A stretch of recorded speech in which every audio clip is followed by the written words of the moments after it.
അയ്യോ 9:30 HOD ആയിട്ട് മീറ്റിംഗാ മോനെ. ലേറ്റായി. ഇനി ലിഫ്റ്റ് അടിച്ച് മെട്രോ സ്റ്റേഷനിൽ പോയിട്ട് അവിടുന്ന് മെട്രോ പിടിച്ച് വേണം അവിടെ എത്താൻ. മിക്കവാറും ഒരു അരമണിക്കൂറേ ലേറ്റ് ആവത്തുള്ളൂ, അതിൽ കൂടുതൽ ലേറ്റ് ആവത്തില്ല. അയ്യോ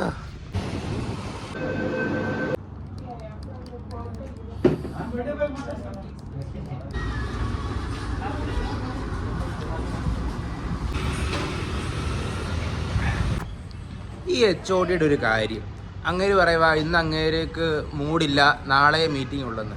മനുഷ്യൻ ഇത്രയും കഷ്ടപ്പെട്ട് ലിഫ്റ്റ് അടിച്ച് മെട്രോയിൽ കയറി ഓടിച്ചാടി അരമണിക്കൂർ മാത്രം ലേറ്റായിട്ട് ഓഫീസിലെത്തിയത് ഈ മീറ്റിങ്ങിന് വേണ്ടിയിട്ടാടാ. അപ്പം അങ്ങേര് പറയുക ഇന്ന് വേണ്ട, നാളെ മതിയെന്ന്. ഈ നാളെ ഇതേപോലെ രാവിലെ എഴുന്നേറ്റ് പോകണമല്ലോ എന്ന് ആലോചിക്കുമ്പോഴാ. ശരിടാ, ബ്രേക്ക് കഴിഞ്ഞ, എന്നാ പിന്നെ പോയി പണിയെടുക്കട്ടെ. ഈശ്വര എന്നെ മാത്രം രക്ഷിക്കണേ.